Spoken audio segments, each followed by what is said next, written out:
I am optimistic. I'm generally a very optimistic person. I think stuff to do with family overwhelms me quite a bit.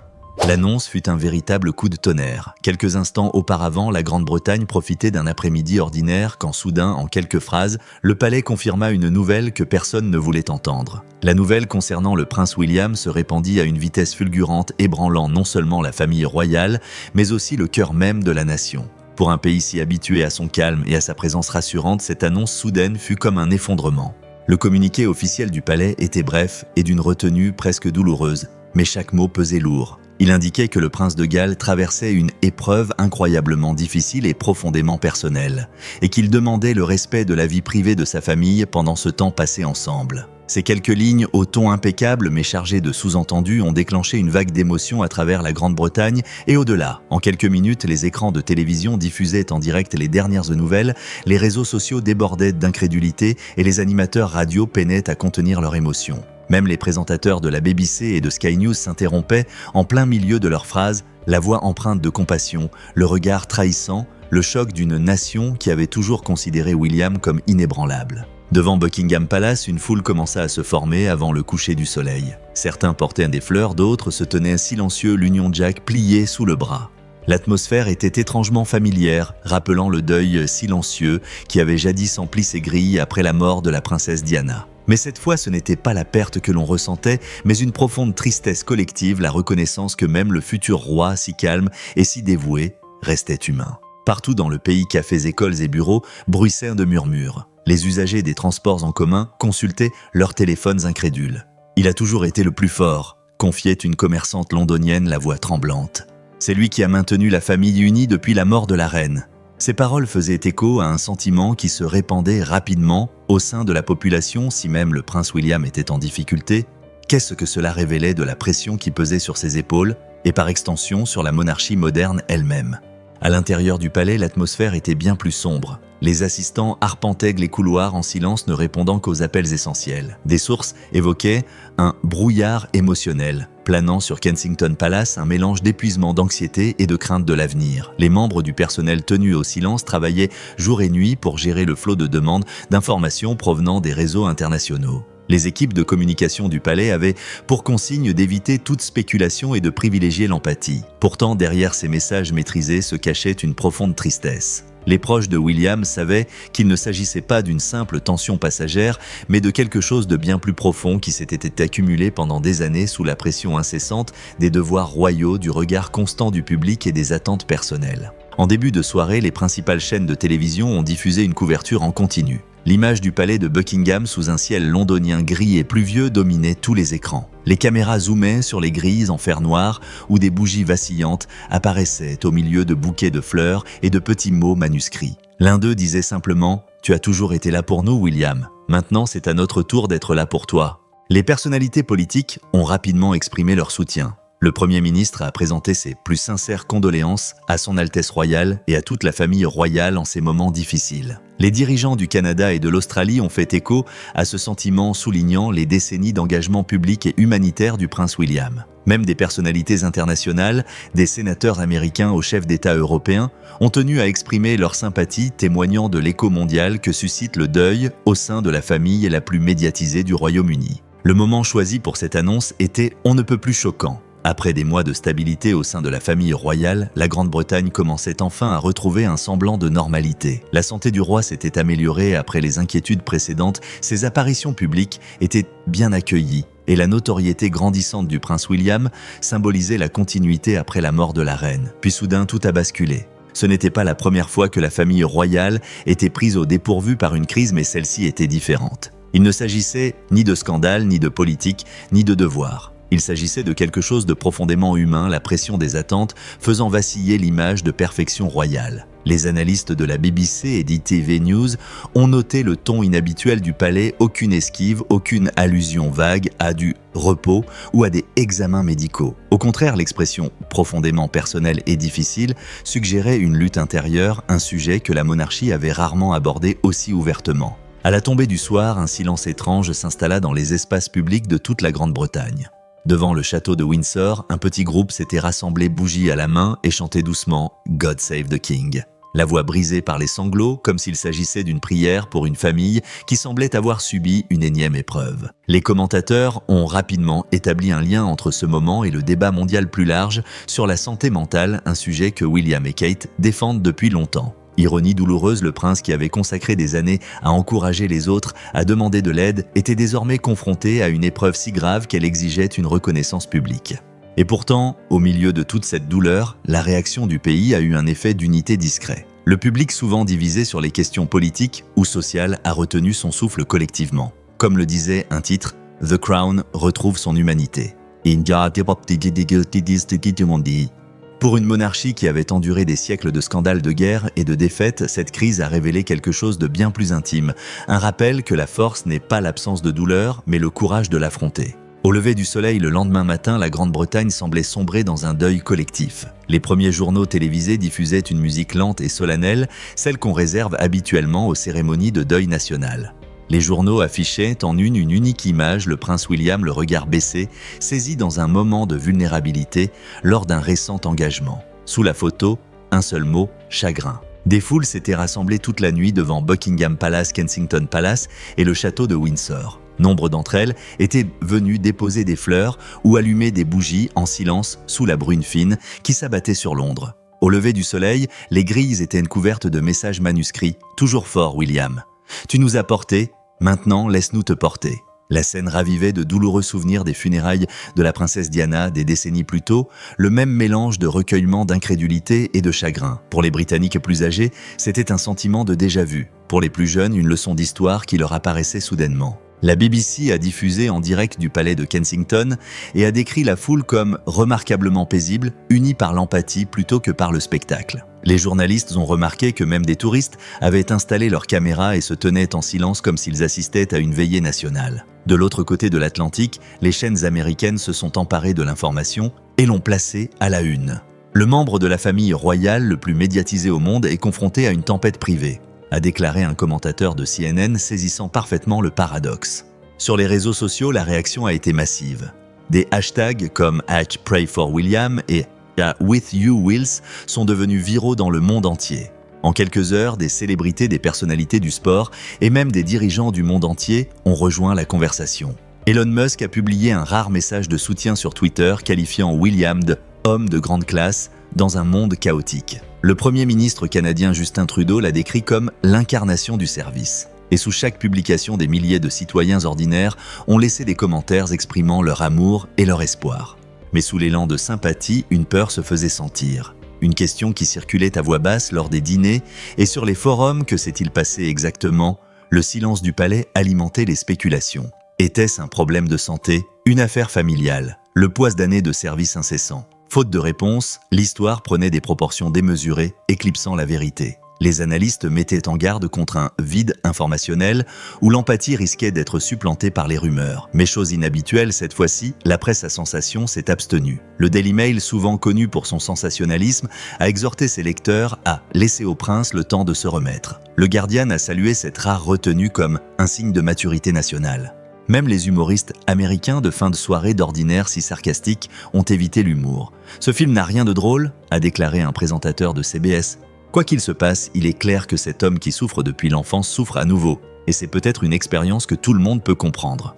L'atmosphère était empreinte de gravité mais aussi de tendresse. À Manchester, une institutrice a confié à la BBC que ses élèves avaient confectionné des cartes de prompt rétablissement pour le prince. À Birmingham, des panneaux électroniques accrochés au bus affichaient « Nos pensées accompagnent le prince William ». C'était comme si toute une nation avait adopté le ton d'une famille réconfortant l'un des siens. Au palais de Kensington, la pression émotionnelle était palpable. Le personnel décrivait des couloirs plus silencieux que jamais, le bourdonnement habituel ayant laissé place à des chuchotements et au bruit de pas feutrés. Les principaux conseillers se relayaient pour préserver la vie privée de leurs enfants tout en gérant un afflux massif de demandes de la presse internationale. Selon des sources proches du dossier, William s'était complètement retiré de ses fonctions publiques pour passer du temps avec ses enfants, George, Charlotte et Louis, tandis que Kate s'efforçait d'instaurer une stabilité au sein du foyer.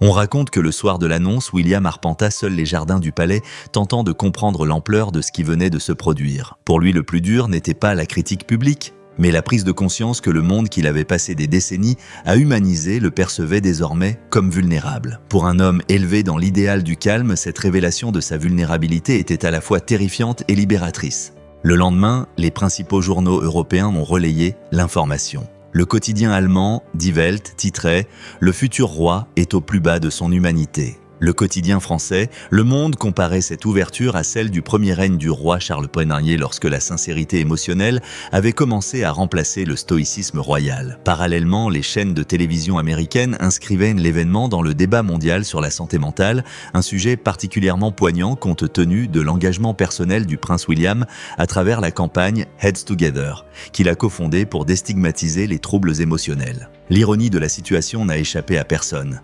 L'homme qui avait passé des années à inciter les autres à demander de l'aide était désormais confronté à sa propre crise sous le regard de tous. Et c'est peut-être, ont suggéré certains observateurs, pourquoi la réaction du monde a été si différente. Il ne s'agissait pas seulement de sympathie royale, c'était une véritable reconnaissance.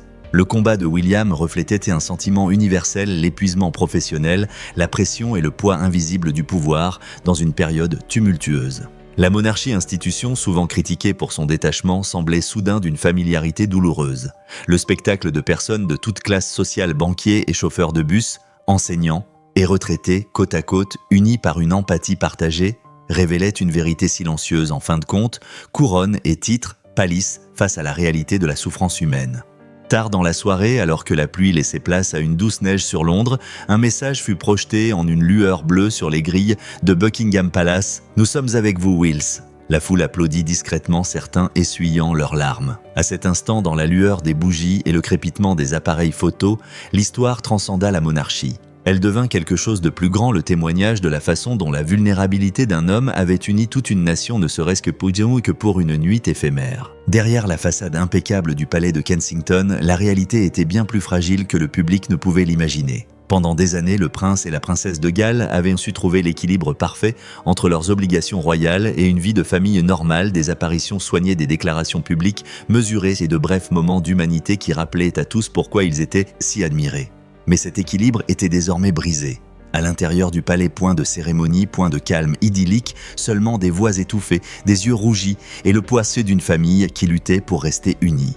Des sources proches de la famille royale ont décrit l'atmosphère comme tendue, mais empreinte de douceur. William d'ordinaire, ferme et protecteur, était replié sur lui-même, passant des heures seul dans son bureau. Ceux qui le connaissaient bien disaient qu'il semblait mener un double combat, l'un intérieur l'autre contre les attentes de tout un royaume. Un ami aurait déclaré « Il essaie de protéger sa famille, mais on sent bien qu'il a le sentiment de ne pas avoir réussi à se protéger lui-même. » Pendant ce temps, Kate avait discrètement pris en charge la gestion du foyer, non pas en tant qu'épouse royale, mais en tant qu'épouse et mère s'efforçant de protéger ses enfants d'une tempête qui débordait des murs du palais. Son objectif principal était de maintenir une vie aussi normale que possible pour George, Charlotte et Louis, les trajets matinaux pour l'école, les dîners en famille, les histoires du soir. Pour ceux qui la voyaient, elle paraissait calme mais épuisée. Son personnel la décrivait comme un havre de paix dans un océan d'incertitude. Elle a également pris une décision cruciale, aucun communiqué public, aucune apparition médiatique. Le palais a besoin de silence, pas de spéculation, aurait-elle déclaré à ses conseillers. Ainsi, tandis que le monde entier parlait, Kate a discrètement érigé une forteresse autour de sa famille. Mais même la meilleure forteresse a ses failles. À huis clos, la tension était palpable. Pendant des années, les correspondants royaux ont noté que l'absence du couple de la vie publique était le plus long silence ininterrompu depuis la mort de la reine. Ce silence est devenu un sujet à part entière alimentant les spéculations du monde entier. Pourtant, le couple a préféré la dignité à la défensive. Un haut responsable du palais a confié au Times que le stress subi par William était sans précédent dans l'histoire royale moderne. Depuis qu'il était devenu héritier du trône, ses responsabilités n'avaient cessé de croître, de la gestion des domaines royaux à la représentation de la Grande-Bretagne à l'étranger. Chaque tâche était accomplie avec une précision discrète, mais le coût émotionnel était élevé. Un de ses conseillers l'a comparé à un soldat qui ne quitte jamais son armure, même chez lui.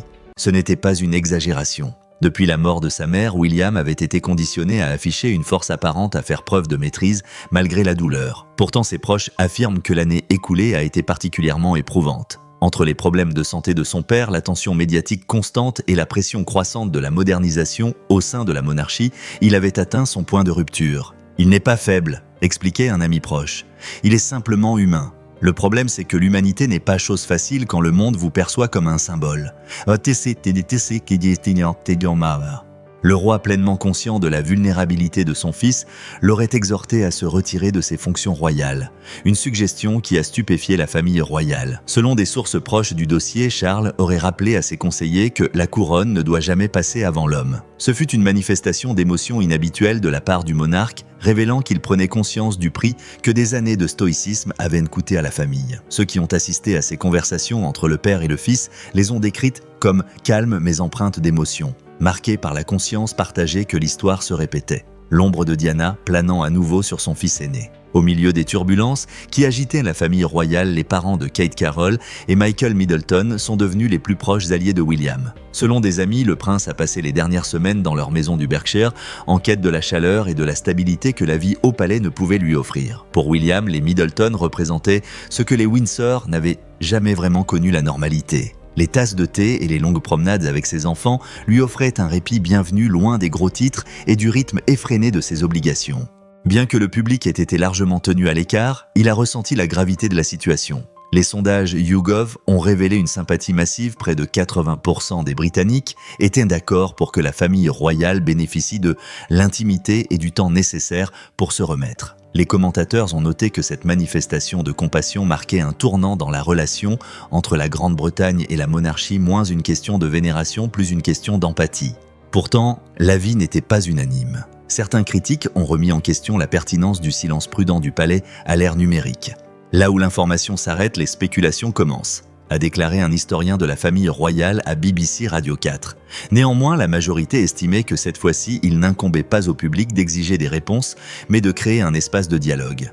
Au palais, les proches de William ont évoqué de petites victoires fragiles, des moments de rire avec ses enfants, des dîners intimes avec Kate, des conversations téléphoniques avec son frère Harry qui ont apaisé des tensions longtemps accumulées. Les deux princes, jadis séparés par la distance et la controverse, auraient renoué des liens en privé ces dernières semaines. Si les détails restent confidentiels, des sources proches des deux familles ont laissé entendre que le deuil et l'empathie peuvent jeter des ponts que la politique n'a jamais pu construire. Pendant ce temps, Kate poursuivait son discret exercice d'équilibre, pansèrent les blessures émotionnelles de son mari, tout en offrant chaleur et stabilité à leurs enfants. Elle fait ce que Diana faisait pour William, a fait remarquer un observateur.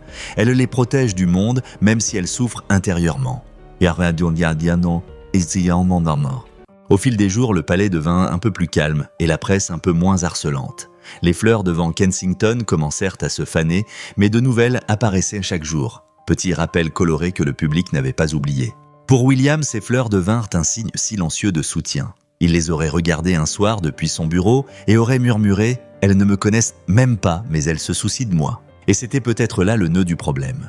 Derrière le faste et les cérémonies, le prestige et le regard critique, le futur roi n'était pas seulement un homme de devoir. C'était un homme qui redécouvrait son humanité. Et dans un monde obsédé par la perfection, cette humanité était peut-être ce qu'il y avait de plus précieux.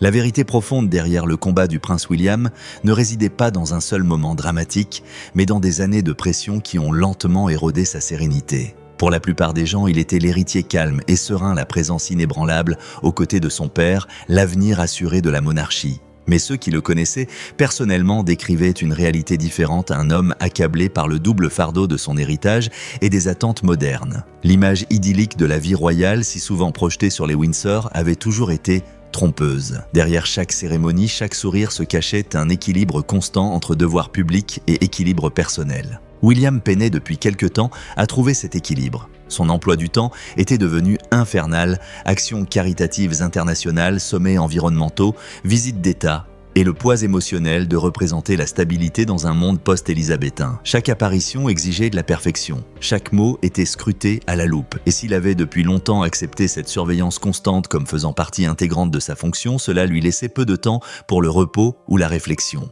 Il porte un fardeau qu'aucun membre de la famille royale moderne n'a porté depuis Diana, a confié un haut responsable du palais au Sunday Times. Il n'est pas seulement l'héritier du trône, il est l'héritier d'un héritage profondément traumatisant.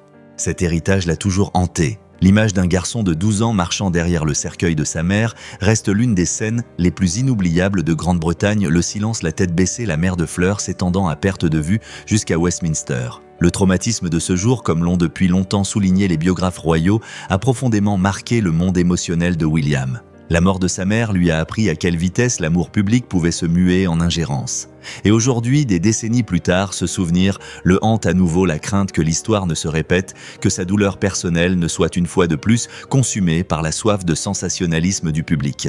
Des experts en santé mentale interrogés cette semaine par la BBC ont suggéré que l'expérience de Serena Williams s'apparente à ce que les psychologues appellent la fatigue post-traumatique publique. Il s'agit de l'épuisement lié à un récit sans fin où chaque épreuve personnelle devient un sujet de conversation nationale. La monarchie n'est pas qu'une institution, a fait remarquer un expert, c'est une performance permanente. Le danger est d'oublier que les acteurs sont des êtres humains. Ces dernières années, l'humanité de William a été mise à l'épreuve par un monde en pleine mutation. Les divisions politiques en Grande-Bretagne, l'instabilité mondiale et un paysage médiatique de plus en plus marqué par l'indignation ont contraint la famille royale à un état de défense permanent. Dès l'accession au trône du roi Charles, les responsabilités de William se sont accrues. Il est devenu non seulement l'incarnation symbolique de l'avenir, mais aussi le lien opérationnel entre tradition et modernité. Un rôle exigeant de l'empathie, mais qui n'hésitait pas à mettre à l'épreuve sa vulnérabilité. Il ne veut pas décevoir son père, a confié une source proche du palais, mais il ne veut pas non plus se perdre lui-même dans cette entreprise. La pression s'est intensifiée sous l'effet né de l'actualité internationale qui ne lui laissait guère de répit. En 2025, la monarchie était de nouveau scrutée de près concernant ses finances, ses engagements environnementaux et son rôle dans une démocratie moderne. La même semaine où le palais annonçait le retrait du prince William de ses fonctions publiques, de grands médias britanniques comme The Guardian et The Telegraph publiaient des articles sur le prix de la couronne et une monarchie sous pression morale. Le contexte était inévitable, un prince défendant la santé mentale, tout en cherchant discrètement à repousser ses propres limites. Pourtant, sa franchise a eu un effet inattendu, elle a relancé le débat mondial sur la vulnérabilité masculine et l'épuisement professionnel des dirigeants. Des psychologues de l'émission Good Morning Britain sur ITV ont salué la famille royale pour avoir normalisé ce que beaucoup d'hommes craignent d'admettre, que même la force finit par s'effondrer sous une pression constante. Partout en Europe, des responsables politiques ont loué son honnêteté, la comparant aux récentes révélations de dirigeants mondiaux qui ont parlé publiquement de leur burn-out. En Allemagne, le chancelier Markus Söder a observé « Être un leader aujourd'hui, c'est reconnaître son épuisement avant qu'il ne vous consume ». Au Royaume-Uni, le débat s'est intensifié. Écoles et associations ont constaté une forte augmentation des appels aux services d'écoute psychologique suite à l'annonce. L'association Mind UK a publié un communiqué remerciant le prince pour son « soutien involontaire » et soulignant que les recherches concernant l'aide psychologique pour les hommes avaient triplé en une seule semaine. Ce fut un remarquable effet domino, la tragédie s'est muée en prise de conscience, la vulnérabilité en action. Mais au sein du palais, certains craignaient que l'attention internationale ne compromette les progrès accomplis. Il a besoin d'espace, pas d'être auréolé de respect, confiait un conseiller. Le risque est que la sympathie se transforme en une sorte de projecteur braqué sur lui. La priorité du couple restait leurs enfants, s'assurer que George, Charlotte et Louis comprennent que la famille est primée sur les titres et les attentes. Ils essaient de leur apprendre ce que William n'a jamais connu, les limites, ajoutait le conseiller. La liberté de prendre du recul sans honte. Mais alors, même que la famille royale se retirait, la monarchie, elle ne pouvait se résoudre à l'abandon. Profondément affecté par la dégradation de l'état mental de son fils, le roi Charles ordonna une redistribution temporaire des tâches entre les membres actifs de la famille royale. La princesse Anne, toujours pragmatique et inébranlable, assuma des responsabilités supplémentaires, tandis que la reine Camilla supervisait les divers engagements domestiques du roi. Le message était subtil mais clair, l'institution protégerait son peuple même au prix d'une rupture avec la tradition. Pourtant, les comparaisons avec la princesse Diana ont persisté. De nombreux analystes sur différentes plateformes médiatiques ont établi des parallèles entre la souffrance silencieuse de William et les difficultés rencontrées par sa mère sous l'autorité royale. La différence résidait toutefois dans le contexte temporel. Alors que Diana avait été réduite au silence par la stigmatisation, William a bénéficié de compréhension. Les sondages YouGov ont montré que près de 90% des Britanniques approuvaient la décision du prince de prendre du temps pour son bien-être mental, signe de l'évolution considérable des mentalités depuis les années 1990. Pour beaucoup, il s'agissait de bien plus qu'une simple histoire royale. C'était le reflet de la société moderne confrontée à l'épuisement professionnel, au deuil et à l'illusion de la perfection. Le courage de William ne réside pas dans sa capacité à endurer la douleur, écrivait un chroniqueur de The Independent. Il réside dans sa reconnaissance de cette douleur. Pour un homme né dans une dynastie qui confond silence et force, c'est une véritable révolution. Alors que février touchait à sa fin, la tempête commença à s'apaiser. Devant le palais, les fleurs s'étaient fanées, mais leur parfum persistait dans l'air, un doux rappel silencieux de la compassion partagée par le monarque et le peuple. La crise n'avait pas disparu, mais quelque chose avait changé. Le futur roi jadis inébranlable était devenu bien plus puissant réel. Pour une monarchie qui s'efforçait de survivre à l'ère moderne, l'authenticité était peut-être le joyau qu'elle ne pouvait se permettre de perdre. Tandis que la Grande-Bretagne s'habituait au silence qui régnait autour du palais, l'attention se porta peu à peu sur la question que personne n'osait poser ouvertement: comment la monarchie allait-elle s'adapter à son moment le plus vulnérable depuis des décennies? Pour la première fois de son histoire, le bien-être du futur roi, et non la politique ou un scandale, était devenu une préoccupation nationale. À Buckingham Palace, les principaux conseillers, les assistants et les membres de la famille royale se réunissaient quotidiennement pour discuter de la manière de gérer à la fois la crise et le message. C'était une opération délicate, un exercice d'équilibriste entre empathie et autorité, entre humanité et sens du devoir. Le roi Charles, conscient de l'état d'esprit de l'opinion publique, aurait insisté pour que la compassion guide chacune de ses décisions. Laissez le garçon se rétablir, aurait-il dit à son secrétaire particulier lors d'une réunion tard dans la nuit sur un ton paternel que la nation lui connaissait rarement. En coulisses, il aurait demandé à son personnel de réduire indéfiniment la charge de travail de William, soulignant que la force de la couronne ne réside pas dans l'endurance mais dans la compréhension. Ce fut un changement discret mais profond par rapport aux traditions rigides des générations précédentes. L'équipe de communication du palais était confrontée à un dilemme. Traditionnellement, les crises royales se géraient par la distance, le silence, le déni et une image de stabilité soigneusement orchestrée. Mais à l'ère du numérique, le silence n'était plus synonyme de contrôle. Il laissait place à la spéculation. Les réseaux sociaux étaient devenus à la fois un amplificateur et un vecteur d'imprévisibilité. En quelques heures, les rumeurs pouvaient se transformer en phénomènes viraux, éclipsant même les communiqués les plus officiels du palais. Cette fois-ci, cependant, les conseillers ont opté pour une nouvelle stratégie fondée sur l'empathie plutôt que sur le secret. Au lieu de réprimer l'inquiétude du public, la famille royale a choisi de la canaliser.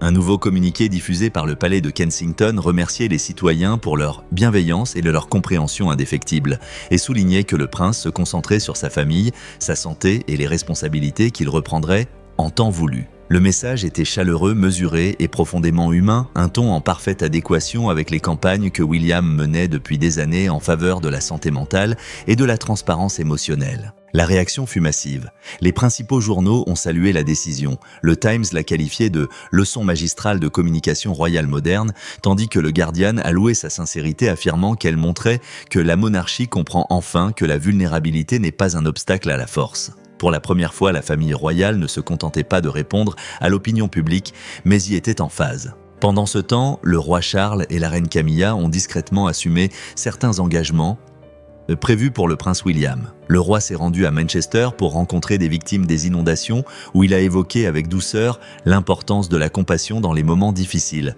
une phrase largement interprétée comme un écho de la situation de son fils. La reine Camilla, qui visitait une association caritative de santé mentale à Londres, a déclaré « Même les plus forts d'entre nous ont besoin de repos.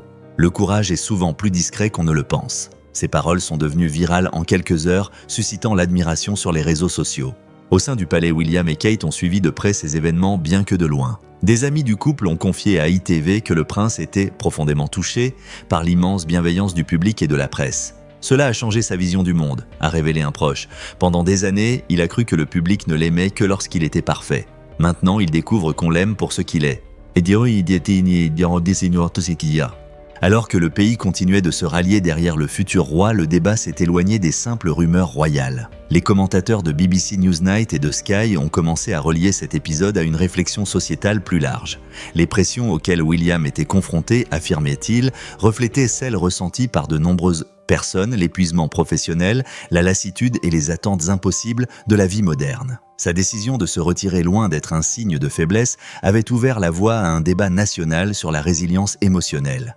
Au Parlement même, les politiciens ont pris position dans le débat. Une initiative transpartisane pour la santé mentale a qualifié la situation de William de « signal d'alarme » concernant l'équilibre entre vie professionnelle et vie privée et la résilience psychologique. Un député a fait remarquer « Lorsque l'héritier du trône atteint ses limites, cela en dit long sur notre culture du surmenage. » Le récit royal avait dépassé le cadre de la monarchie. Il était devenu le reflet de la vulnérabilité de toute une génération. Pourtant, cette nouvelle transparence ne faisait pas l'unanimité au sein de la famille royale. Certains traditionalistes murmuraient en privé que la monarchie perdait de son aura. Mais les jeunes membres du personnel ainsi que les alliés du prince rétorquaient que l'aura sans authenticité était vaine. La reine défunte inspirait le respect par sa retenue, confiait un conseiller de haut rang au Télégraphe. Son petit-fils lui l'inspire par son honnêteté. Les temps ont changé. En quelques semaines, l'impact fut palpable. Les dons aux associations caritatives de santé mentale liées à la famille royale triplèrent. L'association Heads Together enregistra une participation record sur toutes les plateformes, notamment auprès des hommes de moins de 40 ans. Et pour la première fois, la confiance du public envers la monarchie, qui était en déclin depuis des années, progressa légèrement dans les sondages nationaux.